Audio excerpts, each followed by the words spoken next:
불광사 대중 여러분 반갑습니다. 축하드립니다. 반야바라밀 이 기도를 600일이 넘었다고 들었습니다. 보현행자 바라밀 천일 기도에 이제 600일을 회항하셨고 이제 7차 기도를 들어가신다 하니 대단하십니다.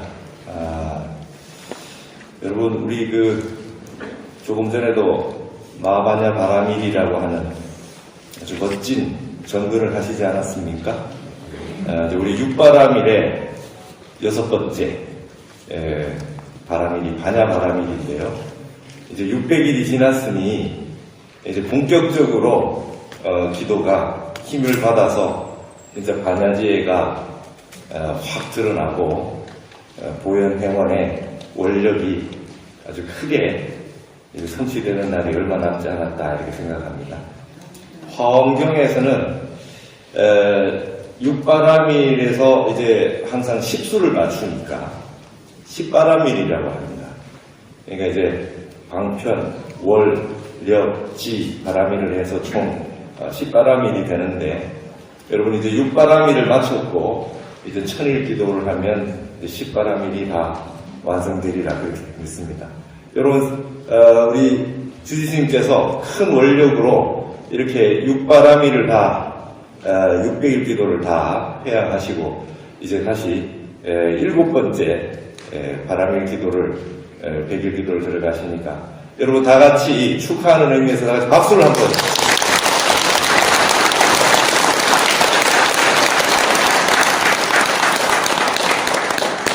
아주 희유한 일이 아닐 수 없습니다. 굉장히 기쁜 일이고 저도 참 이 좋은 인연을 만나서 제가 화엄경 강의를 2013년에 화계사에서 그냥 공부 차원으로 했다가 공부를 쭉 하다 말이죠. 그때 강의를 많이 해가지고 후두염이 와서 화엄경을 강의하다가 중단됐어요. 중단이 돼가지고 제가 이제 화엄경 전체 개론적인 걸 강의를 쭉 하고 그러고 난 다음에 이제 각 품에 핵심되는 내용들을 이제 화엄경이 너무 많으니까 핵심을 좀 이제 알고 보시게 되면 화엄경 독송하시고 공부하시는데 도움이 되지 않겠습니까? 그래서 이제 핵심 강의를 하다가 바로 요 앞에 정행품까지 딱 하고 중단이 됐었어요.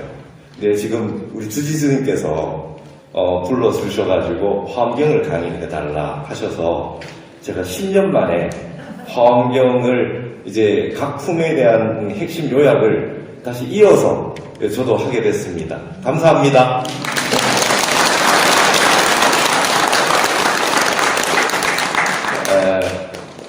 참 인연법이라는 게 묘한 것 같습니다. 오늘 현수품을 하게 됐는데요. 현수품이 어떤 품이냐 하면 여러분 우리가 화엄경 약창계에 보면은 6664 급여상 111일 역부일 이렇게 나오잖아요. 그게 이제 품의 숫자입니다.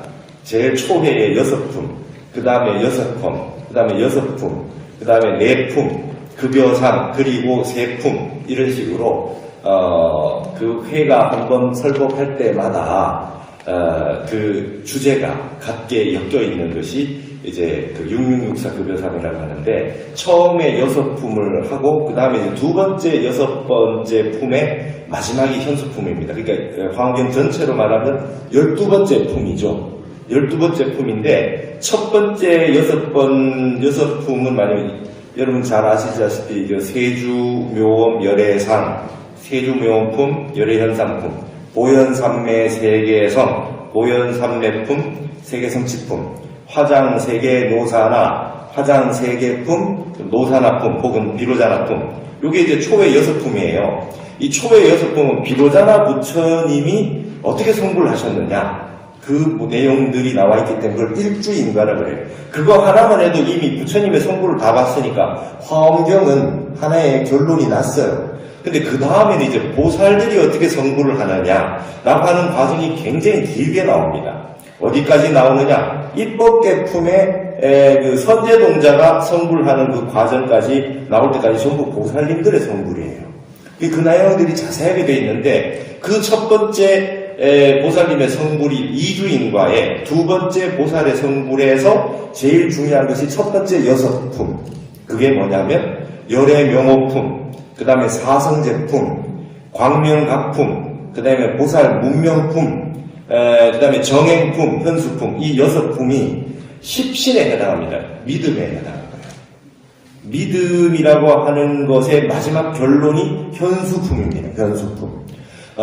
현수품은 여러분들 그 불교 공부를 조금 해보신 분들은 많이 들어서 잘 아시리라 보는데, 우리나라 의상대사가 원효대사와 함께 처음으로 중국으로 넘어가실 때 고구려 쪽으로, 대륙으로 넘어가셨어요.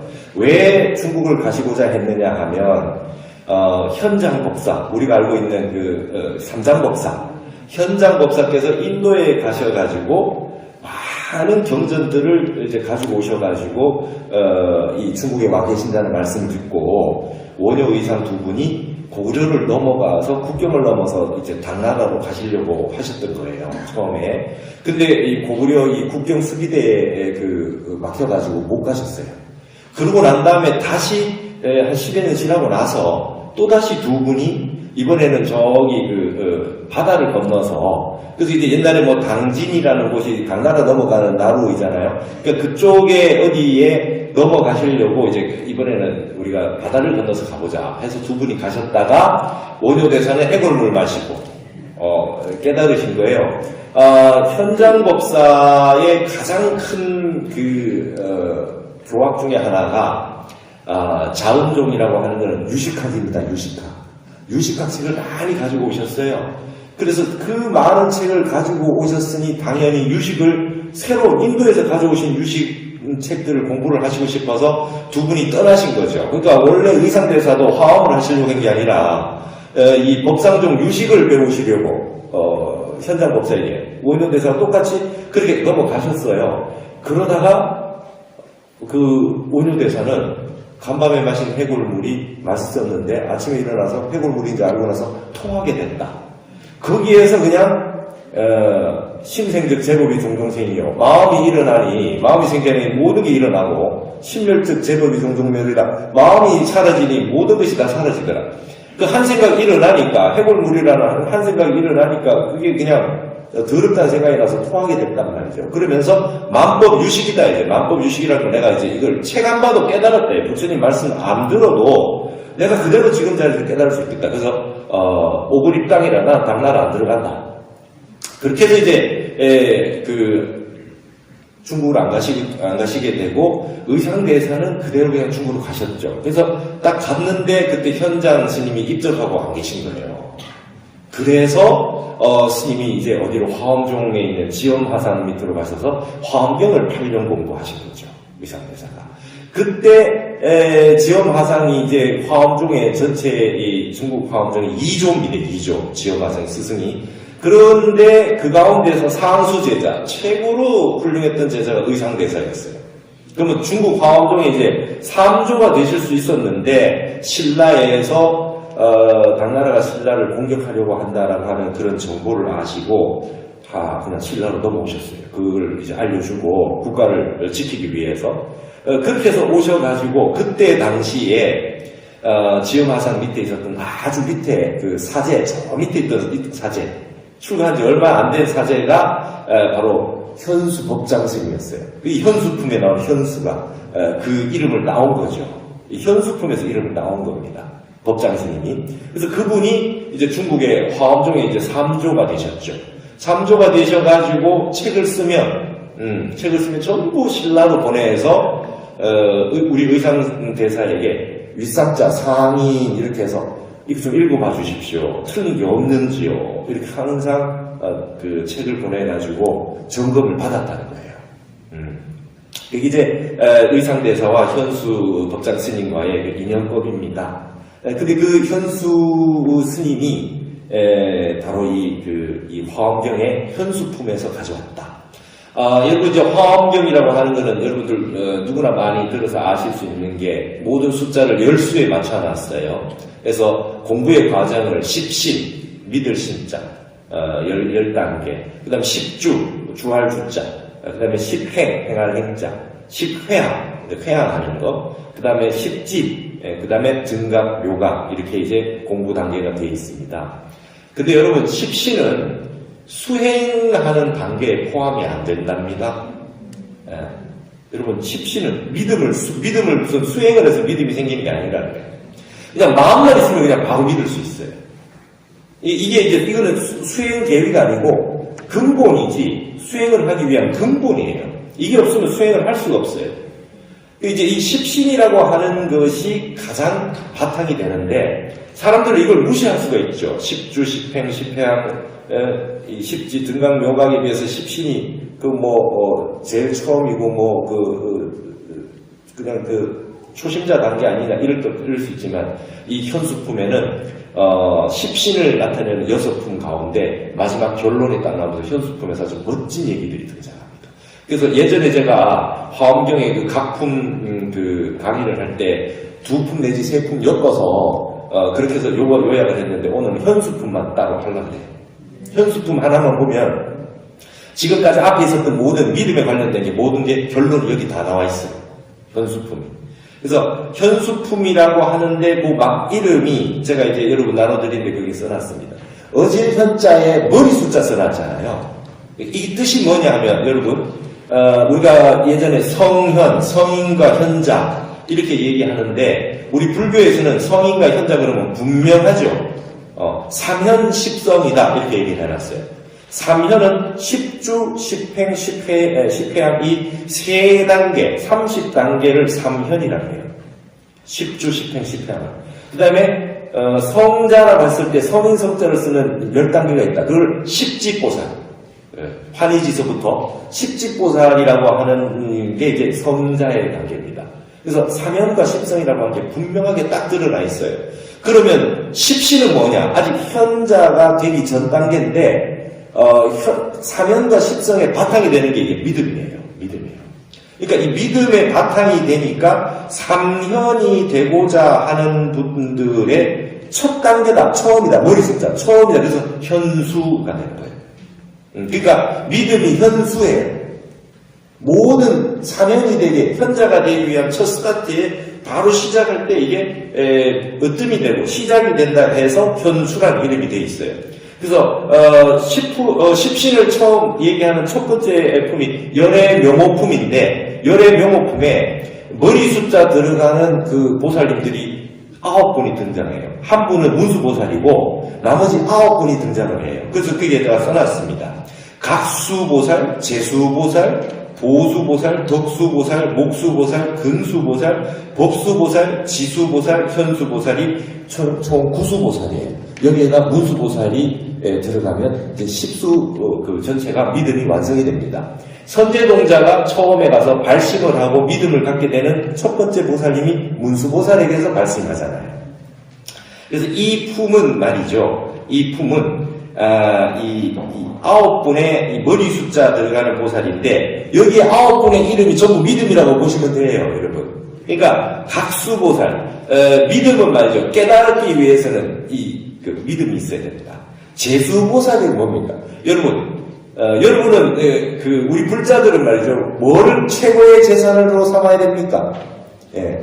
부동산 등기부 등본입니까? 현금입니까? 금입니까? 최고의 재산은 믿음이에요. 제1제가 믿음입니다. 그래서 재수보살이라고 해요. 최고의 재산은 믿음이에요. 그 다음에 보수보살, 최고의 보물은 뭡니까? 믿음이에요. 덕수보살, 최고의 덕이 뭡니까? 믿음입니다. 목수보살, 최고의 안목이 뭡니까? 믿음이에요. 아무리 똑똑해도 믿지 못하는 사람은 안목이 없어요. 제대로 볼 수 있는 사람이 아니라. 근수보살, 부지런하게 접근하고 열심히 하는 그 핵심의 처음에 그 근본이 뭡니까? 믿음입니다. 법수보살, 이 법이라고 하는 진리라고 하는 진여라고 하는 것으로 들어가려면 믿음이 없으면 안 됩니다. 지수보살, 지혜라고 하는 반야의 지혜라고 하는 건 믿음이 없으면 안 됩니다. 현수, 아까 말한 사면의 현자가 되기 위해서 믿음이 없으면 안 됩니다. 그게 으뜸이 되는 게 이 십수라고 하는 구수보살과 10분의 믿음에 관련된 겁니다. 그러니까 믿음이 아주 근본적으로 굉장히 중요하죠. 그래서 여러분, 믿음이 근본이다 이거예요. 여러분, 우리 불교 외에는 다른 세계의 어떤 종교도 말이죠. 그냥 믿음 하나밖에 없어요. 맞죠? 기독교, 이슬람 믿음 하나밖에 없어요. 이슬람교의 코란이라고 하는 게 별로 두껍지 않아요. 책이 뭐 그냥 얼마 안 됩니다. 근데 거기에 대한 주석서가 좀 붙어서 약간 두꺼워질 뿐이죠. 이거 우리로 말하면 경률론의 논장, 그죠? 논장이 좀 붙어가지고 이제 그만큼 된 거죠. 근데 그게 별로 두껍지 않잖아요. 그 지혜라고 하는 것이 우리 8만 내장경에 비하면 얼마 되지 않습니다. 근데 이슬람이 전 세계에서 왜 그렇게 저렇게 힘있게 나갑니까? 하루 5번 메카를 향해서 기도를 하면서 믿음을 계속해서 확고하게 만들어 나가요. 그 사람들 대단해요. 전 세계 어디를 가더라도 자기 기도하는 방부터 있나 없나 찾아요. 건물에 기도하는 곳을 찾지 않습니까? 여러분, 기독교도 이 믿음을 강조하잖아요. 그래서 늘 하는 얘기 뭡니까? 믿습니까? 이거 아닙니까? 믿습니까? 그럼 아멘, 믿습니다. 이렇게 돼. 우리 불교는 믿습니까? 그러면 말씀이 별로 없어. 근데 우리는 그러면 뭘 믿냐 이거예요. 도대체 뭐를 믿는 겁니까? 불교에서 믿는 건 뭐를 믿는 겁니까?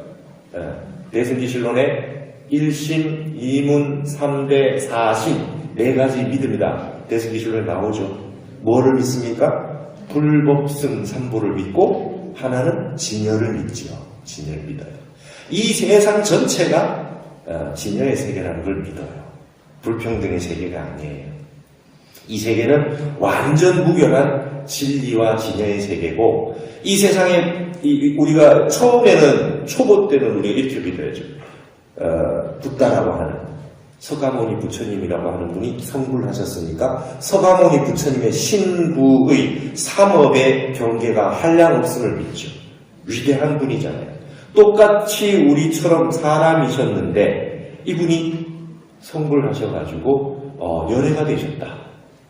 그분의 신구의 사무를 믿고 그분의 불과 부처님의 과덕을 믿어요. 부처님께서 인행을 닦아서 수행을 해서 성불하신 대각을 성취한 것을 믿어야죠. 그분을 믿고 그분의 말씀, 법을 믿고 그분을 따라서 수행하시는 역대 조사 큰 스님들, 그리고 사부대전 수행하시는 모든 스님들을 믿어요.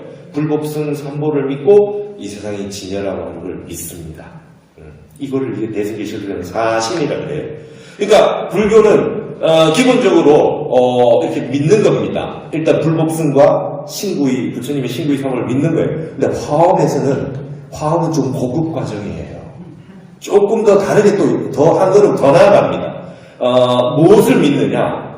일체 중생이 모두 부처라고 하는 것을 믿어 의심하면 안 된다. 그게 믿음이에요. 그래서 믿음의 단계도 10단계가 있는데 그 중에서 십신, 완벽한 믿음이 된다는 건 뭐냐면 일체 중생이 일천재라고 하는 선근 공덕이 다 끊어진 나쁜 짓 하는 최악의 그러한 중생이라 하더라도 불성이 있다라고 하는 걸 조금도 믿어 의심하지 않는 걸 십신이라고 해요. 믿음이 완벽한 것이라고 얘기합니다. 그래서 어떻게 얘기하냐면 화엄경은 대단한 경전이에요. 제가 화엄경을 처음 출가를 해서 화엄경을 보고 나서 그냥 이 화엄경의 이 부분에서 저는 그냥 환희용량했습니다. 와, 세상에 이런 게 있구나. 십신, 신만 성불이래요. 십신이 구족되면 그냥 성불이랍니다.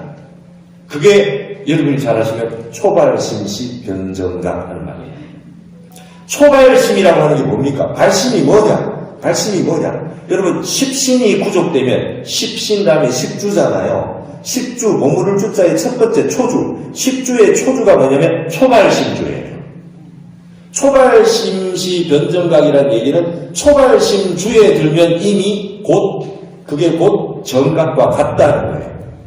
주라고 하는 말은, 십주라고 했을 때 주라고 하는 말은 좋은 뜻이에요. 금강경에서는 그죠?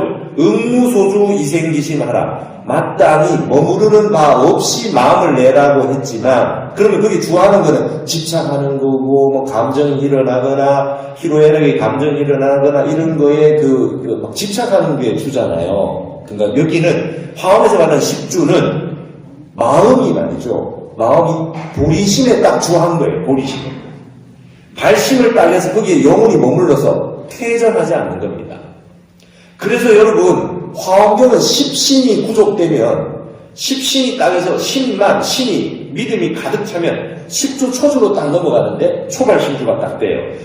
발심이 뭐냐? 초발심이 뭐냐? 이 세상의 모든 중생이 하나도 빠짐없이 다 불성을 다 가지고 있고 본래 부처라고 하는 걸 믿어 의심하는 것이 하나도 없이 완벽하게 믿을 때 십신이 구족됐다 그러고 그때 초발심주가 됐다 그래요. 초발심주가 되면 불퇴전이라 그래요. 보통 삼승조학에서는요, 불퇴전이 되려면 십지의 팔찌보살이 돼야 불퇴전지라고 막 이렇게 얘기하는데, 화엄에서는 말이죠, 십주의 초주가 돼서 믿음이 완벽해지면 그냥 불퇴전이 된대요. 어마어마한 얘기입니다. 어마어마한 얘기예요. 퇴전이 없다 그래요. 왜? 고속도로에 차를 딱 올려가지고 내가 서울 간다.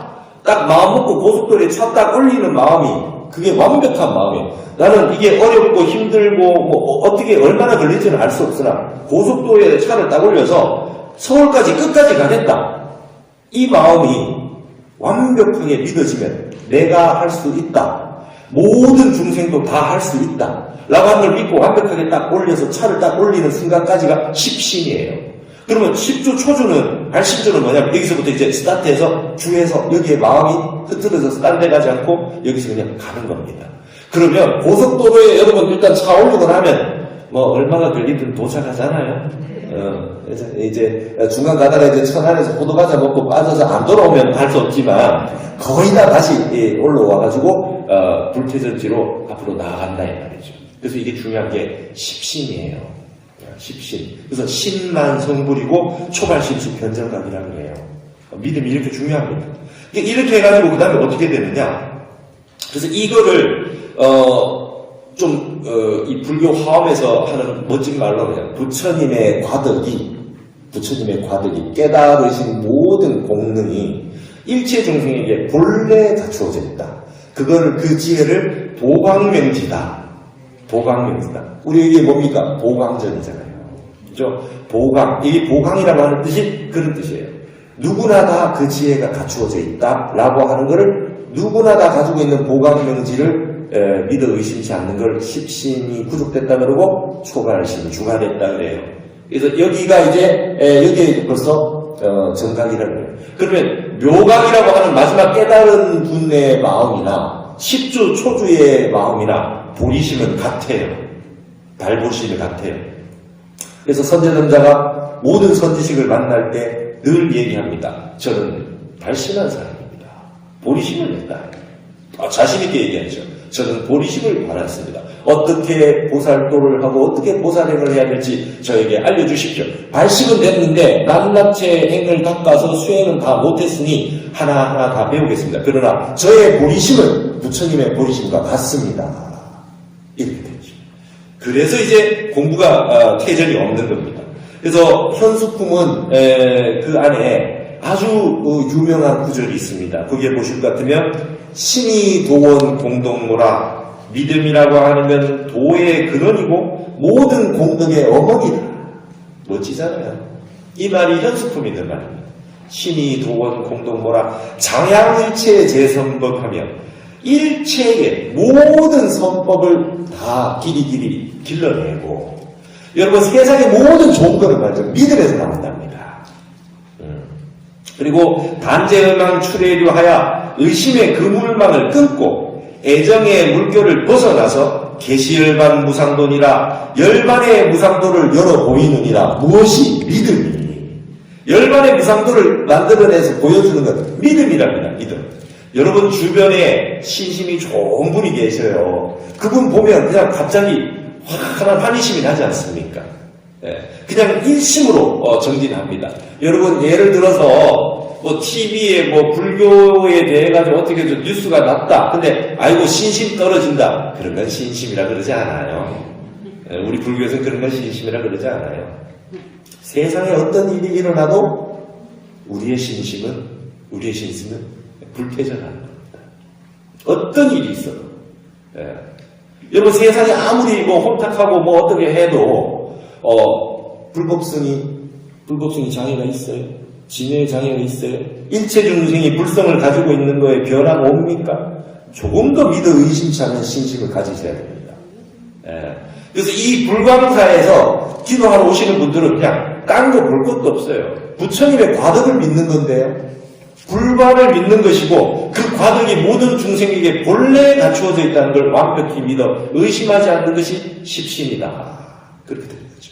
그 믿음 또 있습니다. 심무구탁 심청정이요. 믿음이라고 하는 건 때가 없어가지고 마음이 항상 청정하고 멸제교만 공경본이며 교만을 끊어내고 모든 공경의 근본이 된다. 믿음이 있는 분은 항상 남을 공경하고 교만하지 않는다. 이렇게 돼 있죠. 왜 그러냐? 일체 중생이 다 부처님이라고 믿어 의심치 않으니까 내가 잘났네 할 게 없어요. 저분도 부처님인데 내보다 못나 보이는 사람이 없는 겁니다. 다 부처님이고 불보살의 화신으로 와주신 거예요. 이 일에 귀천이 없어요. 저분이 부처님인데 와서 저 굳은 일을 해주시러 오신 거예요. 직업이 좀 안 좋아 보여도 그 직업 누군가는 해야 되니까 불보살님이 와주셔서 일부러 해주시러 오신 거예요. 그러니 교만할 수 없고 항상 공경하게 되고 그 마음의 때가 없고 청정하죠. 여기 법장 제1제요. 여기 나오잖아요. 역시 법의 창고가 되고 말이죠. 이 믿음이 창고입니다. 그래서 여기 법장 나오게 현수 법장 스님이 여기서 이름 따는 거예요.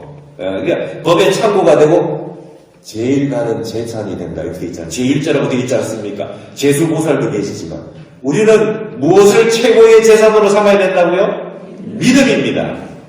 부처님 과덕이 모든 중생에게 다 갖추어져 있다는 걸 믿어야 됩니다. 위청정수 수중행이니라 청정한 손으로 모든 보살행을 받아들이게 되느니라. 이 믿음이 없으면 완벽한 믿음이 없으면 보살행을 하지 않고 이타행을 하지 않게 됩니다. 나만 잘났으니까. 이 일체 중생이 본래 부처이기 때문에 그분을 위해서 일을 하는데 어떤 조금 힘들어 보이시는 분, 고통을 받고 있는 분이면 도와드릴 수 있다는 거죠. 너무 도움 받을 게 없는 분은 도와드리려고 해도 안 되잖아요. 그래서 힘들어 계신 분이 있으면 지금 불보살님이 조금 힘들어 하시구나. 야, 이 복받치다. 내가 복을 지을 수 있겠다. 이래서 이제 보살행을 한다는 겁니다. 그래서 이 말을 말이죠. 이과성신이라, 이통현장자는 이과성신이라 그래요. 부처님의 과덕으로서 믿음을 완성한다. 부처님의 과덕으로 믿음을 완성한다. 이렇게 되어 있습니다. 그러니까 여러분, 화엄의 세계에 들어오면요, 탁한 세계는 없어요. 그냥 청정한 세계예요. 왜? 탁하게 만들어주는 분도 일부러 좀 탁하게 만들어가지고 다시 착한 사람으로 말씀하는 사람으로 힘을 더 내서 일을 더 막 열심히 하게 만들려고 일부러 그렇게 된 거예요. 그러니까 세상에 나쁜 일은 하나도 없다. 화엄에 있다가 세상에 나쁜 일은 하나도 없다. 다 좋아지려고 생긴 일이고 조금 진도가 안 나가니까 발전시켜가지고 막 이렇게 추동하려고 생긴 일이다. 이렇게 보는 거죠. 불감사 역시 마찬가지입니다. 이제 엄청나게 기도를 더 열심히 하기 위해서 조금 어떤 일이 있었다. 그러니까 이거는 그냥 과정이라는 거죠. 완전히 이제 이렇게 보시면 됩니다. 옛날에 박태평 스님이라고 계셨대요. 불평 장불평이요. 불평하고 불평하면 길이 불평이요. 태평 장태평이라 태평이다. 태평이라면 길이 태평이다. 태평소식 분지국가. 태평소식을 그대 아는가 모르는가. 불평 시태평이라 불평했다가 태평했다가 이게 다 태평이다예요. 태평세계는 좋은 세계 나쁜 세계는 섞여있는 세계가 태평세계랍니다.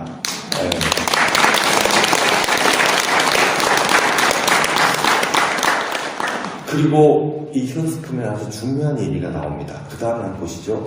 화엄경은 대승이 아니라 일승경전이다. 이런 말이 있어요. 여러분, 대승이라고 하는 것은 어마어마한 위대한 말씀인데 대승이라고 그러면 안 된대요. 화엄은. 화엄은 일승이라 그래야 된대요. 우리 의상조사 법성계에 화엄 일승 법계도가 있죠. 그죠? 일승이라고 보셨죠? 그 대승이란 말도 잘 안 써요. 화엄은 일승이라고 해요. 자, 그게 도대체 무슨 소린가? 현수품에 이런 구절이 있습니다. 그러니까 왜 일승이란 말을 왜 현수품 믿음에서 왜 했겠느냐 한번 보세요.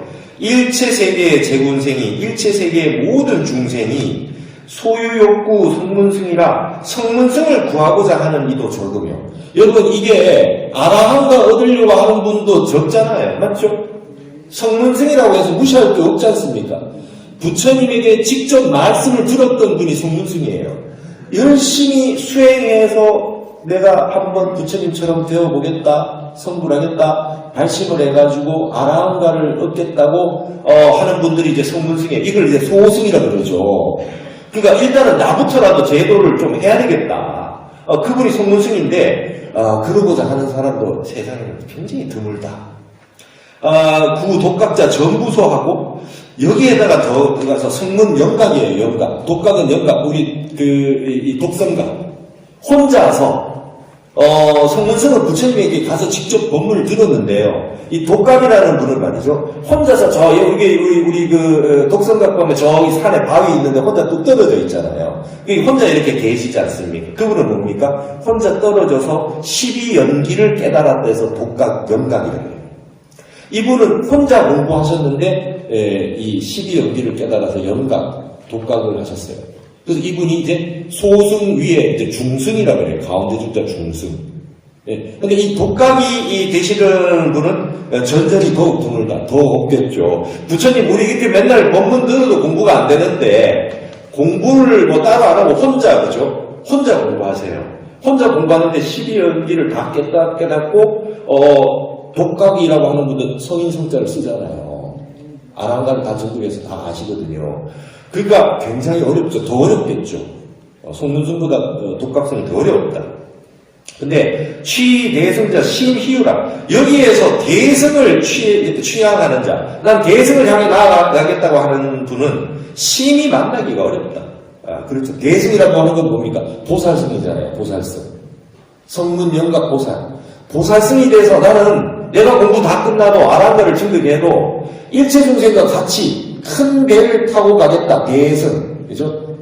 이 조그만 배, 혼자 타는 배가 아니라 큰 배에다가 중생을 싣고 저 언덕 넘어, 도피안으로, 바람이 따로 해서 넘어가서, 중생을 제도하는 이타임을 하겠다. 보살승을 하겠다는 분 대승인데 이거 얼마나 어렵겠느냐 이거예요. 취대승자 유이위 이건희와, 현수품 이런 말 해놨어요. 대승으로 취향하는 자가 오히려 쉬움이 되나, 능신차법 대객난이라. 이 법을 믿음이 배나 다시 어렵다. 여기서 차법, 이 법은 뭐냐? 청량국사는 소에서 차법을 일승이다. 일승의 화엄경이다. 이렇게 해놨어요. 화엄경을 믿기는 더 어렵대요. 보살승은 쉬워도 일승은 더 어렵대요. 보살승은 뭡니까? 일단 내가 보살이 돼서 중생을 제도하겠다는 마음을 가진 것까지가 보살승인데요. 화엄의 일승은요, 본래 성문 영각 보살 중생이 본래 없다는 거예요. 그게 일승입니다. 일찌감치 중생은 세상에 없어요. 예. 그래서 일체 중생을 부처님 모시듯이 다 해버리는 게 이게 일승 아닙니까? 그래서 성문 영각 보살이라고 하는 삼승이 모두 알고 보면 다 일승이었다. 법화경에서 그렇게 비유를 두는 겁니다. 일승을 바로 설했더니 일체 중생이 다 부처라고 설했더니 믿지를 않아요. 그래서 단계별로 성문 영각 보살이라고 하는 걸 단계별로 설파를 해왔다고 얘기하잖아요. 조금씩 인연과 비유와 방편을 가지고 설파를 하면서 법화경에서 그러죠. 지금까지 내가 했던 말은 다 믿지 마라. 지금부터 진짜다. 그러면서 모든 중생이라고 하는 그대로 부처다. 이랬더니 앉아 계시던 스님들이 다 그냥 부처님 말씀 안 듣고 나가버렸었어요. 어떻게 우리가 부처입니까? 이러고 나가버리셨다고. 법화경에 그게 등장합니다. 이거를 믿는다는 건 굉장히 어려운 일이라는 거예요. 일승이라고 하는 것이. 그래서 여러분 이거를 이제 대승적 차원에서, 이거 대승 그러면 소승이 상대가 있잖아요. 대승이라고 하면 소승이 생기잖아요. 1승이라고 하는 건 대소가 끊어진 세계입니다. 완벽한 세계. 옳고 그름이 완벽하게 끊어진 세계가 이 1승의 화엄경의 세계입니다. 그래서 화엄경에는 먼저 용, 뭐 야차, 뭐 이런 거 이렇게 나오면 이렇게 수준이 떨어지는 것 같죠. 천만의 말씀입니다. 예. 본래 불보살인데 용의 모습으로 와준 거예요. 그 역할을 해주려고. 여성이 어떻게 해요? 마야 부인이 남녀 불평등이 없습니다. 화엄에는. 부처님을 낳아주기 위해서 잠시 여성의 몸으로 가서 아기를 낳아줄 수 있는 엄마의 모습으로 와준 겁니다. 불보살이. 그래서 마야 부인이 등각보살이에요. 10지 이상의 11지인 등각보살이 되시잖아요. 그래서 나는 불보살인데 부처님을 낳아주기 위해서 잠깐 와서 낳아만 주고 7일 만에 가셨다. 이렇게 보는 거예요. 이 세상의 모든 어머니들이 성인 형제를 낳아주시기 위해서 여성의 몸을 잠깐 받고 온 겁니다. 전 세계에 뭐 여성학이 이것보다 더한 게 있어요? 위대한 사상이 1승 사상이에요. 그래서 타너스님은 딱 이렇게 얘기합니다. 그냥 강의 때 제가 타너스님 연구했잖아요. 강의 때 이렇게 얘기합니다. 화엄을 대승이라 그러면 망발이요. 그런 말을 하지도 마시오. 화엄은 1승이요. 그리고 이 1승에 오기 위해서 수없이 많은 과정을 거쳤어. 부처님이 깨닫고 나서 곧장 서내신 게 화엄경입니다. 화엄경. 어떻게? 빛으로 설법하셨어요. 선정에 들으셔가지고. 근데 무문자설이잖아요. 질문하지 않으면 대답하지 않는 게 부처님이잖아요. 그럼 화엄경은 질문이 없는데요? 그렇지 않죠. 부처님이 깨달았다고 하니 선정에 들어 계신데 말씀은 못하고 막 선정에 들어 계신데 뭐 말은 못하겠으니까 막 이제 부처님이 오셨다고 하니까 일체 대중이 와서 이제 선정에서 나오실 때까지 기다리면서 마음속에 막 의문을 품어요. 나 부처님한테 이거 여쭤봐야지. 막 대중들이 마음속에 의문되는 질문을 막 하고 있는데 부처님이 선정에 드셔서 다 아세요. 아시고 모든 질문, 마음속에 있는 질문을 빛으로다가 설법을, 답을 다 해주셨어요. 그게 광명설법이 되고 화엄경이 된 거예요. 멋있습니다. 멋있어요. 그래서 이 화엄이라고 하는 게 이렇게 위대한데, 여러분, 근데 아셔야 될 게 있어요. 이 해인삼배라는 말이 현수품에 처음 등장을 해요. 해인사를 그렇게 많이 다니고 제가 해인사가 본사인데, 해인을 몰라요, 잘. 해인이 뭔 뜻이에요? 바다 도장이 뭡니까? 바다 도장이 몰라요. 뭡니까? 어렵습니다. 여러분 다, 이 해인이라고 하는 뜻이 뭔지 모르잖아요. 우리가 다 몰라요. 현수품에 등장해요. 그럼 자, 힌트입니다. 뭡니까? 해인이라고 하는 삼매는 믿음에서 발현된다는 거잖아요. 맞죠? 현수품에 나오는 거니까. 믿음이 없으면 삼매에 못 들어요. 자, 부처님이 선정에 드셔서 불가를 이룩하셔서 대각을 이루셨다. 입적하시면서 열반에 드시면서 자등명 법등명해라. 너 자신을 믿고 법에 의지하고 진리에 의지하지 나에게 의지하지 마라. 그리고 게으르지 말고 방임하지 말고 정진해라. 이게 마지막 말씀이셨는데 제가 그걸 어떻게 합니까? 부처님 안 계시면 저희가 어떻게 해요? 저는 못해요. 이렇게 되면 선정에 들 수가 없죠. 모든 삼매의 근원은 뭡니까? 내가 본래 부처라는 걸 완벽하게 믿어 의심함이 없어야 선정 삼매에 들 수가 있어요. 그래서 현수품에 해인 삼매가 등장합니다. 그리고 이 해인 삼매, 약창계에 나오잖아요. 근본, 화엄, 전범윤, 해인 삼매의 세력고, 맞죠? 세상의 모든 화엄경에 법률을 굴리신 거는 해인삼매의 힘에 입각해서이다. 이렇게 있잖아요. 부처님이 화엄경 설법하신 거는 해인삼매에서 설법하셨다고요. 그럼 해인삼매는 뭐냐? 총정이다 그랬어요. 제가 그렇게 나왔죠. 백천삼매의 총정이다. 맞으면 토탈리티예요. 여러분, 삼매는 백천삼매가 있어요. 백천삼매가. 독서삼매도 있고요. 여러분 골프 치시는 분 보니까 골프 삼매에 드셨더만. 맨날 그냥 골프 생각만 난대요. 당구 치는 사람은 막 위에 당구장에 쿨로 댕긴대요. 게임하는 사람은 게임 삼매에 들어있고요. 온갖 삼매가 다 있어요. 이 단계와 수준이 달라서 그렇지. 예술도 있고 음악도 있고 모든 곳에 삼매가 다 있습니다. 근데 그게 백천삼매가 있어요. 우리 이 교학적으로는 화엄경에서 이렇게 백천삼매가 있다고 하는데 일반적으로는 말이죠. 처음 딱 들어오면 이 기본적으로 근본 불교를 딱 공부하면 구차제정이라고 그러잖아요. 9단계가 있대요. 선정이 9단계.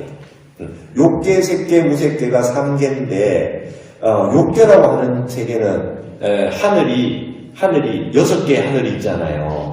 여러분 그거 아세요? 우리 죽으면 어느 하늘에 갑니까? 기독교 신자들한테 한번 물어보세요. 당신네들 죽으면 천국 어디 갑니까? 우린 28개 하늘 있는데 어디 갑니까? 욕계 6천이 있어요. 욕계 6천인데 가운데 도솔천이 있고 그죠? 그래서 매니에가 욕계 6천의 매니에가 마왕파순이가 딱 지키고 있어요. 거기서부터 아무리 욕계 6천 하늘이라도 욕심이 끊어지지 않았어요. 그러니까 여러분 하늘에 올라가서 천국에 가도 욕심 부르기는 욕심 그대로 가지고 있죠. 그대로 가지고 있어요. 근데 이 욕심이라고 하는 걸 해결하는 하늘이 있어요. 그게 색계천, 무색계천이에요. 색계, 무색계, 색계의 하늘 18개가 있답니다. 무색계 하늘에 4개가 하늘이 있고 욕계 하늘이 6개가 있어요. 그래서 하늘이 28개가 있어요. 그래서 여러분 종을 28번을 칩니다, 저녁에.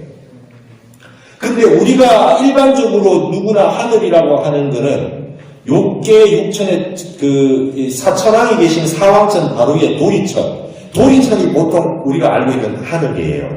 거기 하늘은 사방으로 8개가 돼서 가운데까지 해서 33개로 구성되어 있대요. 33천이라고 하는 게 그게 도리천을 말해요. 그래서 여러분 우리가 일반적으로 말하는 욕계 하늘에 올라간다 해서 이건 도리천인데 그 도리천에다가 새해 첫날 33걸 종을 치고 아침에 33걸 거기에 종을 쳐요. 그러나서 저녁에 28번 종을 칠 때는 욕계, 색계, 무색계 하늘 28개 다 치는 겁니다. 색계부터는 욕망이 끊어져야 돼요. 그래서 색계 하늘 18개는 사선정에 초선천, 이선천, 삼선천, 사선천 선정의 세계를 4단계로 나눠놨어요. 그래서 색계는 욕심이 다 끊어져 있다. 그러면 선정은 욕심이 끊어져서 색계천 18개 하늘에 갈 수가 있어요. 그 다음에 색이라고 하는 건 물가라고 하는 물질적인 부분인데 그것도 다 끊어진 게 무색계 하늘이에요. 그 4개가 있어요. 그러면 색계 선정이 4개가 있고 무색계 선정이 4개가 있으니까 합치면 8개죠. 그리고 이거를 벗어나면 우리가 출삼계 그러잖아요. 욕계, 색계, 무색계를 벗어나면 어디에 가느냐? 9번째 선정, 멸진정이라고 하는 선정에 든대요.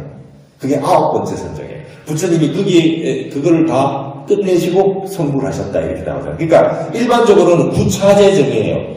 선정의 단계가 9단계가 있다 그래요. 그래서 색계 선정 4개, 무색계 선정 4개, 그 다음에 이 선정 세계에서 다음 선정에 가면 어떤 번뇌가 끊어지고 어떤 번뇌가 끊어지고 이걸 낱낱이 설명해 놓은 게 구사론 유식학이에요. 디테일하게 다 설명이 돼 있어요. 근데 화엄에 오면요, 이런 이론이, 그 디테일한 이론을 떠나서 뭐라 그러냐면, 선정이 9개밖에 없다고? 백천삼매가 있대. 선정이 백천삼매가 있대. 그러면서 한마디만 해놓습니다. 이 세상에 있는 모든 선정을 토탈해서 한마디만 한다. 해인삼매다. 이렇게 얘기합니다. 단계를 나눠서 9단계를 나누고 그게 수억만 선정이 있어도 그 선정 전체를 한마디로 하면 해인삼매다. 이렇게 얘기한다. 부처님은 해인삼매에 계셨다가 선정해서 광명설법 하신 거다. 이 해인삼매예요. 그럼 이 해인삼매라고 하는 건 뭡니까? 바다잖아요. 바다에 도장 찍듯이. 자, 바다라고 하는 게 한번 상상을 해보세요. 바다가 있어요. 화엄경 전체가 선정에 들어있습니다. 바다는 너무 넓어요. 그죠? 너무 넓어요. 그러니까 여러분 여기에 화엄경에 들어오면 일체의 경계와 분별심이 끊어지는 세계입니다. 바다는 모든 강물이 다 가서 바다를 만들었어요. 근데 바다는 하나밖에 없죠. 청강유수 청강은 1000개의 강물이 흘러가서 바다로 들어가는데 바다는 하나밖에 없어요. 일국수, 삼국수, 오염된 물, 폐수 다 바다로 가도 바다는 35%의 짠맛 한맛 딱 낸다는 거예요. 이게 화엄의 세계입니다. 1승이에요, 1승. 그러니까 강물이 좋은 물, 나쁜 물, 뭐 중생 뭐 이렇게 있고 성문, 영각, 보살 다 나눠져 있어도 바다에 들어오는 순간 부처님 하나밖에 없다. 이게 바다예요. 그래서 맨날 화엄경에서는 바다 얘기를 많이 하죠. 무조건 바다예요. 바다에 들어오면 분별이 없어요. 여러분 삼급수가 바다에 와가지고 지 혼자 돌아다닙니까? 다 섞여 있죠. 이걸 무해라 그래요. 장애가 없어요. 원흉하게 한 덩어리가 되어 있어요. 이런 세계가 화엄의 세계예요. 그리고 오늘 제가 해인이라고 하는 거를 저는 우리 불광사 주지스님께 너무 감사드립니다. 다시 제가 화엄경을 열심히 또 공부하게 만들어 주셨어요. 그래서 제가 해인 산매에 대해 가지고 청량소초를 찾아왔어요. 이 청량국사라는 분 대단한 분입니다. 얼마나 공부를 많이 하시고 연구를 많이 하시고 정진을 많이 하셨는지 이분 거 보면 해결이 다 돼 있어요. 해인 산매에 10가지 뜻이 있대요. 해인 산매에 10가지 뜻이 있대요. 첫 번째 무심능현이다. 자, 하늘에 있는 태양이 바다에 비추어진다고 했을 때 이 해인이라고 하는 도장이 찍히잖아요. 하늘에 뭔가 있을 때 도장이 찍혀요. 선정 상태에 들어있는 걸 이렇게 설명하는 거예요. 근데 이 첫 번째 해인의 뜻은 무심하게 다 드러낸다. 다 드러낸다. 무슨 말이냐? 여러분 선정상 상태에 딱 들어있어요. 요동이 없습니다. 고요하게. 우리가 선정할 때 정자가 정할 정자잖아요. 딱 고정이 돼 있어요. 선정이 딱 들어있으면 바닷물처럼 내가 딱 돼 있으면 세상에 어떤 것이 비춰도 그대로 다 보여요. 그죠? 이게 선정 상태예요. 다 드러낼 수 있죠. 근데 첫 번째 해인의 뜻은 무심하게 다 드러내요. 여러분 바닷물이 하늘에 뭔가를 비출 때 그대로 드러내죠. 아무 마음이 없어요. 해인은 무심하게 드러내는 거다. 두 번째 뜻 현무소현이다.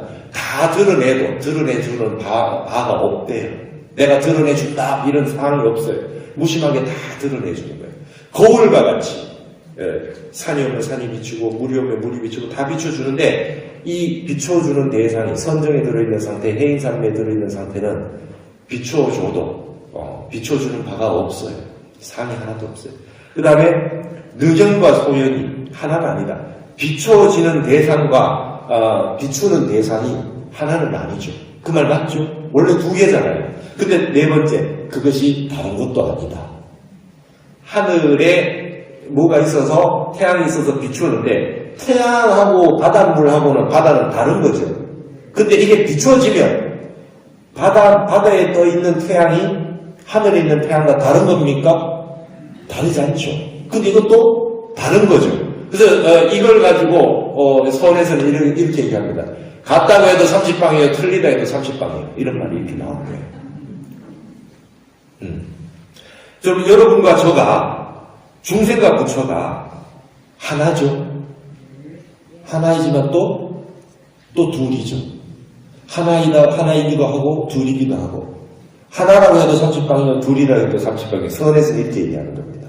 그런 뜻이 있어. 그럼 그 다음에 무거리입니다. 해인이라고 하는 건 하늘에 있는 태양이 있고 바다가 있으면 바다가 일어나서 그쪽으로 가는 것도 아니고 태양이 와서 덤벼들어서 오는 것도 아니고 오고 감이 하나도 없어요. 무슨 말이냐 여러분.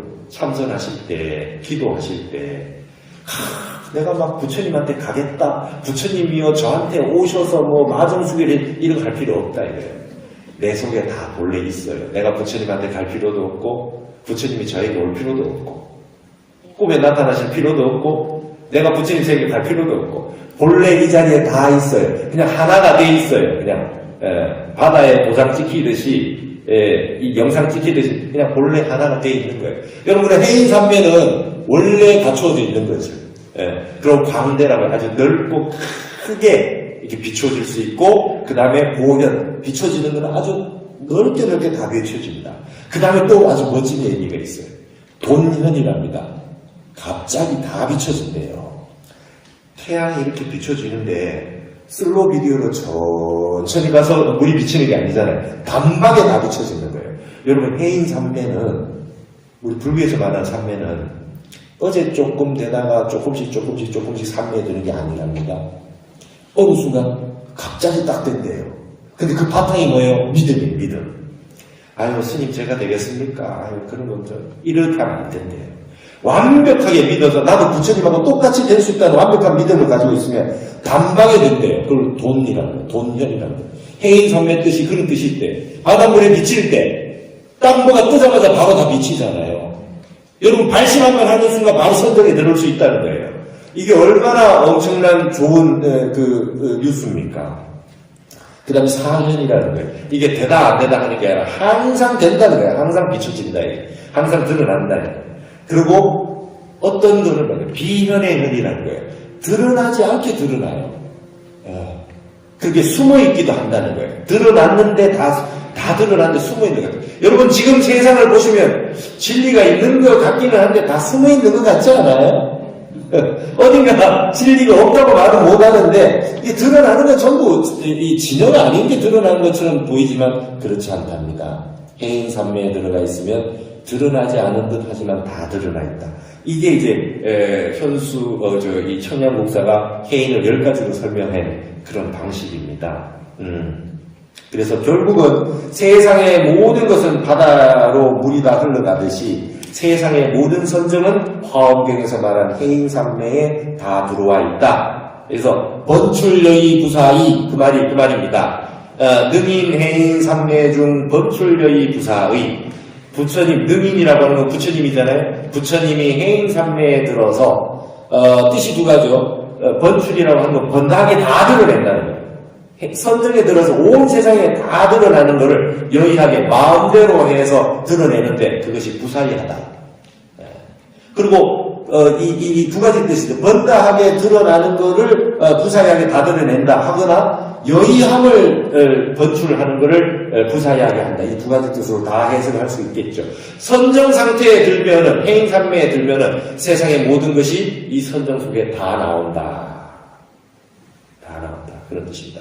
그러면 우리 앞으로 바람일 기도하시고 보현행원 기도하실 때 어떻게 하셔야 되겠습니까? 현수품의 입각에서 볼 때 나도 해인산매에 들 수 있다. 발심이 중요하다. 어느 순간 마음이 갑자기 무심이 딱 되는 순간 갑자기 나도 선정 상태에서 기도를 할 수 있다. 일체의 기도가 여기 있어요.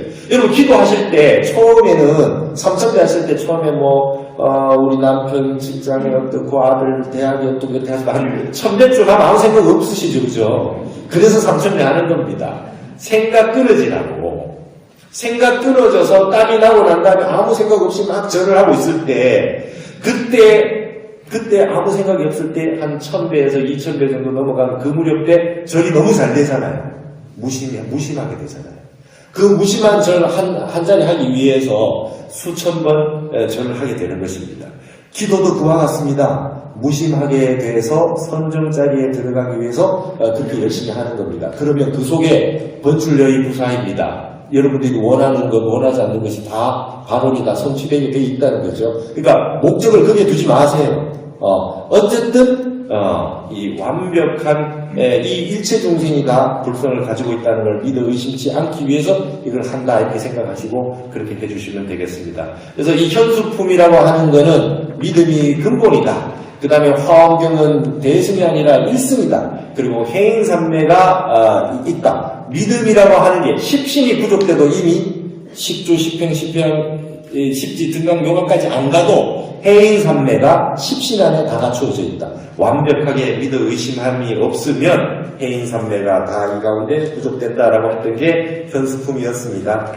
오늘은 이 모든 화엄경의 핵심이 되는 믿음의 결론이라고 할 수 있는 현수품을 한번 공부를 했습니다. 이제 6바람일이 지나가고 우리의 바람일 기도는 이제 700일을 향해서 나아가고 있습니다. 바다의 지혜를 바탕으로 해서 해인산매에 들 수 있을 정도의 깊이 있는 정진을 하시고 큰 원력, 보현행원을 실천하실 수 있는 그런 기도를 계속해서 잘 하시기 바라고 저도 응원하고 저도 여러분의 힘을 빌어서 열심히 저도 정진하도록 하겠습니다. 감사합니다. 오늘 여기서 마치겠습니다.